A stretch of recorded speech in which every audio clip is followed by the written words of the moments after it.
बतावे प्रगट जग के माय। इस प्राणों के साथ जो रहने वाला नहीं है वो कमी ब्रह्म ज्ञान बताएगा, केवल ज्ञान बताएगा। ये केवल ज्ञान ही बोल रहा है। सदगुरु सुखराम जी के भगवत वचन बोल रहे हैं। कजी ब्रह्म की ब्रह्म बतावे। आत्मा में जो कितनी भी कमी है, प्राणों के साथ रहने वाला गुरुदेव नहीं है, तो ये कमी ब्रह्म ज्ञान ही बताएगा। कोई शरीरदारी में शक्ति नहीं है जो बता दे। प्रगट है जग के माय। तो कमी क्यों रहती है कि दो बाँचने वाले हैं, दो स्टेज पे गुरु बने हुए हैं और आपस के अंदर ग्रंथ सुखराम जी का एक है। और खाचो तानो करत है आप उठापे जन कोई। खाचो तानो करत है थाप उठापे जगमाई। जब लग सुन सुख राम के हर पायो है नाई। खाचा ताना, वो के नहीं सदगुरु पद भी मेरे को, वो के नहीं मेरे को, वो नहीं स्वतः का मालिक में हूँ, वो के नहीं, वो के जीव तारना मेरे हाथ में, वो के नहीं, वो के नहीं तेरे को ऑर्डर नहीं मेरे को ऑर्डर। ये खाचा ताना नहीं है तो क्या है? उठापे कोई एक दूसरों को थापता है, एक दूसरों की उठापना करता है। आपको थापता है, दूसरों को उठापता है। तो राग द्वेष मेरी तेरी नहीं है, ज्ञान का इनकार नहीं तो क्या है? इसी को कहते हैं जग में, मतलब शरीर दोनों दोनों नासवान में बैठे हैं, दोनों बाणी बाँच रहे हैं, भजन भी कर रहे हैं, करा भी रहे हैं, और फिर भी ऐसी बातें क्यों कि उन्होंने हर पाया नहीं। प्राणों के साथ जो गुरुदेव है उसकी समझ नहीं, प्राणों के साथ सत्संबंध नहीं है। ये ज्ञान गुरुदेव चाहिए, जब सत्संबंध का आनंद आएगा। ज्ञान गुरुदेव की समझ नहीं तो सत्संबंध की आने वाली नहीं। सब कहते सत्य है, सत्य तो पास में है, परंतु ज्ञान गुरुदेव की समझ नहीं तो सत्य में मिलाएगा कौन? ये ज्ञान गुरुदेव ही तो मिलाएगा, तो ज्ञानी मिलाएंगे। थोड़ा सोचो, समझो, विचारो। जब तक ये नहीं सोचोगे, न समझोगे, न इसका विचार करोगे, तो सदगुरु देव फरमाते हैं कि संसार में इस आत्मा को मिलाने वाला ज्ञान गुरुदेव है, केवल ज्ञान गुरुदेव है। अनबे ज्ञान गुरुदेव भी है, भगवान भगवत वचन भी है। ये भगवत वचन किसके लिए लिखे हैं? किसके लिए भगवत वचनों का गुणानुवाद किया है? इस आत्मा को परमात्मा में मिलाने के लिए, आत्मा को सत्य आत्मा को सत्य में मिलाने के लिए। तो इसका जन्मना मरना, सुख अशुभ, सुख सुख, सब मलमूत्र खाना गर्भ में, ये सब मिट जाएगा। उसके लिए सदगुरुदेव आज घट पर्चे की बातें कह रहे हैं। वो जो प्राण गुरुदेव साथ है तो ये सब समझ जाएंगे, और प्राण गुरुदेव साथ नहीं है तो कोई इनको समझ नहीं सकता। तो वो महाराज आज बता रहे हैं, बंद जालंधरे नाभ में लागियो, पीठ के देश उतार न पार। इकुटी माई सो काट के बंद है, ध्यान की अवसो कहत गाथा। हेच की ध्यान में मन सो नासिका, पूर की ध्यान में चक्ष बीचा। तीसरो ध्यान कुंभक तब लागियो, प्राण सो चालियो सुरग ऊंचा। एक सम्मा तो सहज की रहे थे, सुरत और शब्द के गांठ लागी। दास सुखराम के दूसरी तब लगे, कादिना शुद्ध नहीं पवन त्यागी। दास सुखराम के दूसरी तब लगे, कादिना शुद्ध नहीं पवन त्यागी। अब घट पर्चे में सदगुरुदेव सबसे ज्यादा यही निर्णय करे, दास सुखराम। गुरु सुखराम नहीं बोल रहे, दासन का दास।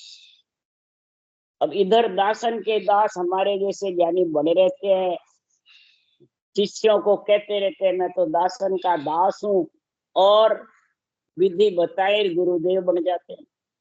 मैंने विधि बताई, मैंने आज्ञा दी, मैंने सत्संग जागृत किया, मैं गुरु तू चेला, और वो मानते हैं सब आज भी, और उसी में फंसे हुए हैं। वो इसको निर्णय सत्य का बता दो तो बाहर निकल जाते, छोड़ छोड़ के भग जाते। नहीं, हमारे को तो मान सम्मान चाहिए गुरु का, वो निकल जाते छोड़ छोड़, और फिर अपने अड़ंग बड़ंग बाजते रहते हैं।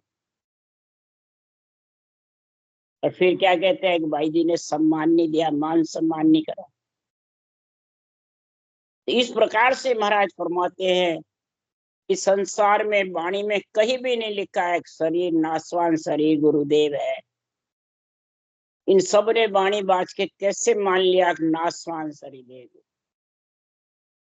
नासवान का नासवान गुरुदेव है, ब्रह्मा विष्णु महेश शक्ति खट दर्शनी, ये है शरीर के गुरु। तो शरीर के गुरु से शरीर का कार्य होगा या आत्मा का होगा? आत्मा अरूप है तो अरूप ही गुरु चाहिए, आत्मा सत्य है तो सत्य गुरुदेव चाहिए। सत्य परमात्मा है, सत्य गुरुदेव है, सत्य आत्मा है। जब तीनों का मेल होगा जब तू परमात्मा में मिलेगी, नहीं तो हरगिज भी मिल नहीं सकती। इसलिए सदगुरुदेव फरमाते हैं जब रटना करता है सांसों सांस में, तो जो जबरदस्त शब्द उमंग हो जाता है, रटना में जब जबरदस्त हो जाता है और रटना में लगा रहता है, और सत्सबद की सूरत सत्सबद में लगती नहीं है, समझ नहीं कि सूरत भी अरूप है और सत्सबद भी अरूप है, तो उसकी समझ नहीं रहती है। तो नाभि से उठता बैठता रहता है, तो नाभि में जालंधरी बंद लग जाती। बंद किसके लिए लगता है, कैसे लगता है? सबके नहीं लगता है। जो रटना में लगा रहता है और इस महापुरुषों के निर्णय की निरपेक्ष की समझ नहीं, और शरीरधारी के बंधन में बंध जाता है, तो उसको सत्सबद का ज्ञान नहीं रहता है, वो फिर बंद लग जाता है। बंद का मतलब है शब्द का जो स्थान पे शब्द है वह भारी हो जाता है, स्थान भारी हो जाता है, नाड़े खींचने लग जाती है। ये बंद का हिसाब है। और ये बंद खुलता कब है? किसी के खोलने से नहीं खुलता है, कोई में ताकत नहीं है जो खोल सके। खुलने के लिए महाराज फरमाते जब रटना करने वाला है तो उसकी बंद ज्यादा तेज लगता है, तो बेखरी बाणी से रटना होने लगे, और बिरे आने लग जाती है, तन थर्राने लग जाता है, ये स्थिति बढ़ जाती है। क्यों होता है? तो शब्द में सूरत नहीं होती है, जब शब्द की समझ नहीं होती है, इधर निरपक्ष निर्णय की समझ नहीं होती है, और प्रेम पीड़ प्रीति जागृत रहती है, तब ये बंद लगते हैं। बंद भी ऐसे नहीं लगते अर्थ से, परंतु वो शब्द की सूरत और शब्द का मेल, शब्द के साथ सूरत रहना कब होता है? कि नेत्र खोल के रूसा साथ जबर बंद भक्ति करे, तब वो घोटा अड़ा खुलता है। घोटो अड़े मसलियो चाले, वो बंद का बात बता रहे। और उपाय न कोई, मन को थोब सूरत चेटावे जब कुछ सड़के। मन को सिमरन में लगावे और सूरत को शब्द स्थान पे लगावे, तब वो बंद खुलता है महाराज। तो पीठ के स्थान पे फिर बंद लगता है, जब नाभि का खुले बाद में पीठ में जब शब्द जाता है, तो उतान पात बंद मेरुदंड पे लगता है। जब उतान पात बंद लगता है तो उसकी पहचान क्या? उसकी पहचान ऐसी है, बिण की बिण खंचे वो खंचे, नाड़ चढ़ी जंत्र तारा। पीठ फटने लग जाती है, नाड़ियां खींचती है खूब, जैसे मशीन में तार खींचते हैं वैसे, मिर्गी आवे वैसी स्थिति हो जाती है कईयों की। तो क्या कारण से?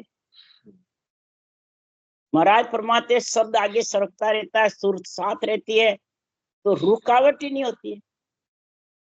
और जिसके रुकावट हो जाती है, बंद लग जाते हैं, वो बेहाल हो जाता है भक्ति करने वाला, और उसको कुछ समझ नहीं आती है, न वो विधि बताने वाले को न करने वाले को। क्यों नहीं आती है? इस केवल ज्ञान की समझ नहीं, गुरुदेव की, जो प्राणों के साथ रहे, केवल ज्ञान उसकी समझ नहीं, तो सत्सबद की समझ कैसे आएगी? आने वाली नहीं।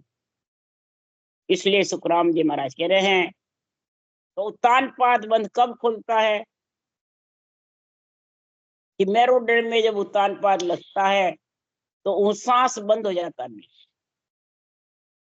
बेखरी बाणी से रटना चले वैसे चलती रहे, बंद लगे वाले के रटना बंद नहीं होती है, रटना चलती रहे। बंद थर्राता रहता है, रोता रहता है, नेत्रों में आंसू आते रहते, तब फिर महाराज फरमाते हैं कि नेत्र खोल करके रटना करता है, मन को लगाता है रटना में, और सूरत को जिस स्थान पे शब्द है, आवाज ध्वन्यात्मक, वहां रखता है ध्यान, और उसको प्रधानता देता है। किसी रूप रंग वर्ण को, चैन चमत्कार को प्रधानता नहीं दे रहे। यहाँ ज्यादा कर किसके बन लगता है?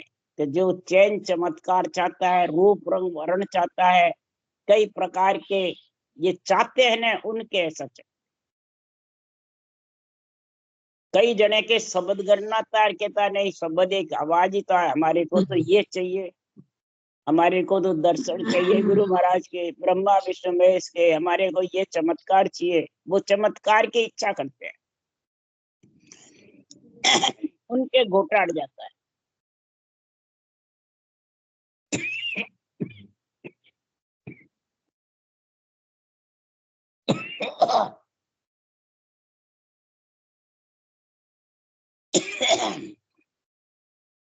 जब ऐसा जबरदस्त बंद लगा रहता है, खुलता नहीं है, त्रिकुटी मेर के बीच में उलझ जाता है। इतना उलझ जाता है, अटक रहे रे साधो, अटक रहे, कोई मुझे मेरे लंगाओ, जिन स्थान तीर्थंकर पहुंचा, कोई आसन मुझे भावे। मेरे त्रिकुटी माई उलझाना आईटा वो भी दिखावे। मेरे त्रिकुटी में इतने आईटे आने लग जाता है, क्यों? कि शब्द सूरत का दोनों का मेल नहीं है, शब्द की समझ नहीं, केवल ज्ञान के निर्णय की समझ नहीं। तो त्रिकुटी माई पाठ की बंदे, ध्यान की अबसो कहत गात। त्रिकुटी महाराज फरमाते ऐसा बंद लग जाता है, नैन और नैन के जो कोये हैं वो खींचने लग जाते, ऊपर खींचते हैं। ये त्रिकुटी और उतान पात दोनों में ऐसा बंद का जब मेल हो जाता है तो कमर भी फटती है, माथा भी भारी रहता है, और त्रिकुटी नैन भी खींचने लगता है। ऐसा हो जाता है, महाराज फरमाते हैं कि जैसे शुद्धि बुद्धि भूल गया, दिमाग का असर हो, वैसे हालत है। कईयों के ऐसे हालत हुई। भक्ति में लीन रहते हैं, शरीरधारी गुरु महाराज के बंदे रहते हैं, केवल ज्ञान के निर्णय की समझ नहीं रहती है। जब रामचौकी गई, वहां पे ऐसे कई ऐसे प्राणी थे जो बंद में पड़े रहते थे, घंटे घंटे, दो दो घंटे, ऐसी स्थिति में। तो उनको जब ये बताते खुलाते तो महाराज फरमाते फिर वो शब्द का आनंद आता, फिर वो ज्ञान को समझते, तब फिर वो रूप को छोड़ते। जो रूप में फंसते हैं उसके ज्यादा होता है, और वो ज्ञान फिर समझ नहीं सकता है रूप में। इसलिए सदगुरुदेव फरमाते हैं वो कैसी स्थिति होती है, जैसे शंखनाल के रास्ते में जिस महाराज फरमाते अष्टांग योग, सांख्य योग, हठ योग करते हैं, वैसी स्थिति हो जाती है। रेच की ध्यान में, ध्यान की महाराज बातें बता रहे हैं। रेच की ध्यान में मन नासिका पे रहता है, ये नाक की अणी पे मन लगा के जब भजन करते हैं तो रेचक ध्यान होता है। उसके पूर्व के ध्यान में चक्र बीचा, दोनों नेत्रों के ऊपर महाराज फरमाते हैं भवरों के बीच में ध्यान करता है, वो पूरक ध्यान हो जाता है। मतलब भ्रकुटी तक ऐसी स्थिति रहती है। और पीठ फाड़ चढ़ने वाले के भी जब इन बंद में फंस जाता है तो ये स्थिति में। इसलिए महाराज ने यहाँ ये ध्यान समाज में ये बातें लिख रहे हैं गट पर्चे में। जब महाराज फरमाते तीसरा ध्यान कुंभक लगी वो प्राण से चालियो सुरग ऊंचा, जैसे त्रिकुटी खींचती है, बौरे खींचते हैं, ऊपर खींचता है, वैसे ही कुंभक ध्यान जब लगता है प्राण ऊंचा चढ़ता है, वो ध्यान ऊपर चढ़ता रहता है। इसलिए सुखराम जी महाराज के ये तीनों ही जिसके बंद लगते हैं तीनों, वो इधर की शंखनाल की स्थिति है, वो ही इस तरीके से। इधर भी महाराज फरमाते सुरता का शब्द का ध्यान नहीं, वो तो प्राणों के साथ चढ़ता है, और इधर भी रटना करता है तो वो श्वास के साथ सिमरन होने लग जाता है, प्राणों के साथ ही तीनों बंद में फंस जाता है। इसलिए सुखराम जी महाराज के ये श्वास का छोड़ करके पर श्वास में रटना नेत्र खोल के करे। उसके लिए कबीर साहब ने कहा, अरे कान न मूंदो, नाक न मूंदो, आंख न मूंदो, कान न मूंदो, तनिक कष्ट नहीं धारो रे, खुले नैन पहचानो साहिब सुंदर रूप निहारो। अगर तेरे को सत्य में मिलना है, सुंदर रूप में निहारना है, सूरज शब्द का मेल करना है, उस सता समाधि का आनंद लेना है, चेतन की समाधि का, तो नेत्र भी खोलो, नाक भी खोलो, कान भी खोलो और मुखार बंद से सांसों सांस रटना करो। बंद करने की कबीर ने कहीं लिखी नहीं, न सुखराम जी महाराज। मियाँ सबको कई बार कहते हैं तो कहते हैं हमारे तो बंद हो जाती है, बंद हो जाती है, तो वो ध्यान खींचने वाले के बंद हो जाती है, उसके खुलती नहीं है। इसलिए महाराज ने ये बातें लिखी आज। अब महाराज सता समाधि, शून्य समाधि की बातें कर रहे हैं कि जिसके बंद खुल जाते हैं और सूरत शब्द का जब मेल हो जाता है तो एक समा तो सहज की रेत, सूरत और शब्द के गांठ लागी। जब तीनों बंद खुले बाद में शब्द के साथ में जब सुरता का आनंद आता है और मन रटना में लगा रहता है तो ये चेतन की समाधि लगती है। शुद्धि बुद्धि भूलता नहीं है, सारा ज्ञान भी सुनता रहता है, रटना भी चलती रहती है और शब्द का आनंद भी आता है। तीनों चीजें जिसको मालूम पड़ती है, समझ रहती है, वो सता समाधि कहलाती है। और ये 24 घंटे रहती है। दास सुखराम के दूसरी तब लगे, ये जो पूर्ण सता समाधि का गुण होता है उसके बाद शून्य समाधि का आता है। इसके पहले सता समाधि, पहले ध्यान समाधि है, ईश्वर समाधि है। ये दो समाधि में शुद्धि बुद्धि पूरी नहीं रहती, मुख चुपक कर रहता है, घटना नहीं चलती है। इसलिए सुखराम जी महाराज कह रहे सता समाधि होती है ईश्वर समाधि ध्यान समाधि के आगे। वो कब होती है कि जब प्राणी के ब्रह्म नेत्र खुलते हैं, ब्रह्म ज्ञान समझ आएगा, जब ब्रह्म नेत्र खुलेंगे फिर ब्रह्म समाधि लगेगी, उसके बाद से समाधि का गुण आएगा। फिर दूसरी समाधि लगी, दास सुखराम के दूसरी तब लगे, तादिना शुद्ध नहीं पवन त्यागी। शून्य समाधि थोड़ी देर के लिए कर लगती है, खड़ी पल घड़ी 24 मिनट, किसी के 12 मिनट, किसी के 6 मिनट और किसी के पल। जब लगती है तब शुद्धि बुद्धि नहीं रहती है, इला पिंगला भी नहीं चलती है, ओम सोम भी एक में एक हो जाता है और ऊपर शब्द का भी सुनाई नहीं देता है। वो शुद्धि बुद्धि नहीं रहती, सुनेगा कौन? बाहर की कुछ नहीं है, गहरी निंदा की जैसे हो जाता है। परंतु जब खुलती है घड़ी में या पल में या आधी घड़ी में या आधी में बुनियाद में 6 मिनट में 12 मिनट में या 24 मिनट में या पल में वापिस रटना चलती रहती है, इला पिंगला चल जाती है और सुखमणा के दार शब्द का आनंद आने लगता है। और जब ध्यान समाधि है उसमें ये नहीं होता है। सता समाधि बात सुन आती है जब ये स्थिति चलती है। इसलिए सदगुरुदेव फरमाते जब ये स्थिति चलती है तब सुखराम जी ने आत्म सार की बातें लिखी है। ऐसा एक अचंबा भारी मले काल को खाया,